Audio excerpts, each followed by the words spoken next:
হ্যাঁ, তুমি চাইলেই সম্ভব। তুমি চাইলেই সম্ভব। এই কারণ জীবনটা তো তোমার। জীবনটা যেহেতু তোমার, তাই প্রবলেমগুলো তোমাকেই সমাধান করতে হবে। তোমার জীবনের সমস্যাগুলো তোমাকেই সমাধান করতে হবে। না, অন্য কেউ এসে তোমার জীবনের সমস্যাগুলোর সমাধান করে দিয়ে যাবে না। এই পৃথিবীর অন্য কেউ তোমার সমস্যার সমাধান করতে পারবে না। তোমার সমস্যার সমাধানগুলো তোমাকেই করতে হবে। হ্যাঁ, তোমাকেই করতে হবে। কিছু মানুষ তোমাকে পরামর্শ দেবে, কিছু মানুষ তোমাকে পথ দেখাবে, কিছু মানুষ বলবে এটা ঠিক, এটা ভুল। কিন্তু তাদের ভূমিকা সেখানেই শেষ। তারা তোমাকে সাজেশন দিতে পারে, কিন্তু তোমার জীবনের প্রকৃত লড়াইটা তোমাকেই লড়তে হবে। মনে রেখো, এখনো সময় শেষ হয়ে যায়নি। এখনো অনেক কিছু করা বাকি আছে। কিন্তু এই সময় কখন থাকবে সেটা কেউ জানে না। এই ছোট্ট জীবনে এত দুঃখ, এত কষ্ট, এত হতাশা নিয়ে বেঁচে থাকার কোনো মানে নেই। আজ তুমি নিজেই দেখছো, মানুষের মৃত্যুর জন্য বয়স লাগে না। তাই সময় আছে, সময় নষ্ট করার কোনো সুযোগ নেই। অন্যের থেকে বেশি আশা রেখো না, কারণ বেশি আশা বেশি কষ্টের কারণ হয়। এই পৃথিবীতে অনেকেই তোমার পাশে থাকবে, কিন্তু বেশিরভাগই থাকবে নিজের স্বার্থে। তাই নিজের সুখকে অন্যের উপর নির্ভর করো না। বিশ্বাস রাখো নিজের উপর। বিশ্বাস রাখো সেই শক্তির উপর যে তোমাকে এই জীবনটা দিয়েছে। মনে রেখো, সময়ই তোমার জীবনের সবচেয়ে বড় সম্পদ। তুমি আজ তোমার সময়কে যেখানে ব্যবহার করবে, আগামীকাল ঠিক সেখান থেকেই তুমি ফল পাবে। তাই সময় নষ্ট করো না, সময়কে বিনিয়োগ করো।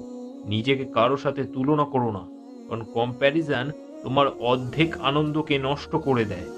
তুমি যা পেয়েছো, যা অর্জন করেছো, সেটার মূল্য দিতে শেখো।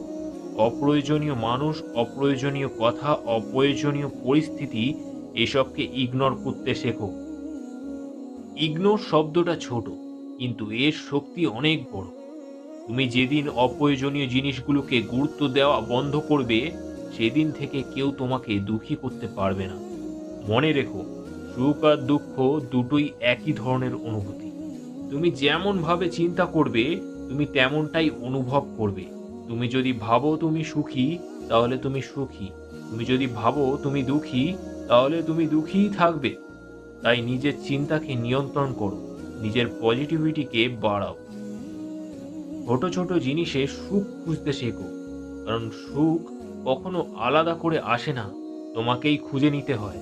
প্রতিটা দিনকে গুরুত্ব দাও, প্রতিটা মুহূর্তকে অনুভব করো। কারণ আমাদের হাতে না আছে অতীত, না আছে ভবিষ্যৎ, আছে শুধু বর্তমান। আর এই বর্তমানই তোমার ভবিষ্যৎ তৈরি করে। তাই বর্তমানকে অবহেলা করো না। টেনশন করে কোনো সমস্যার সমাধান হয় না, বরং টেনশন বাড়ায় তোমার শরীরের ক্ষতি। তাই দুশ্চিন্তা না করে কাজে ফোকাস করো। মনে রেখো, যে চলে গেছে সে কখনো তোমার ছিল না, আর যে সত্যি তোমার, সে কখনো তোমাকে ছেড়ে যাবে না। নিজের সুখের দায়িত্ব নিজেকেই নিতে হবে। অন্য কেউ এসে তোমাকে স্থায়ীভাবে সুখী করে দিয়ে যাবেন। জীবনে যতই বড় হও, কখনো অহংকারী হও না। যারা সম্মান পাওয়ার যোগ্য, তাদের সম্মান করতে শেখো। কাউকে অবহেলা করো না, কাউকে ছোট করে দেখো না। কারণ এই পৃথিবীতে সবার মূল্য সমান। শেষে একটা কথা মনে রেখো, মৃত্যুর স্বাদ সবাইকেই গ্রহণ করতে হবে। কেউ ছাড় পাবে না, না ধনী, না গরিব, না তুমি, না আমি। তাই এত দুঃখ, এত টেনশন নিয়ে সময় নষ্ট করার কোনো মানে নেই। সময় কম আর কাজ অনেক। তাই নিজের সময়কে সঠিক জায়গায় ব্যবহার করো। নিজেকে গড়ে তোলো, নিজেকে উন্নত করো, নিজেকে প্রমাণ করো। শেষে শুধু একটা কথাই, হ্যাঁ, তুমি চাইলেই সব কিছু সম্ভব।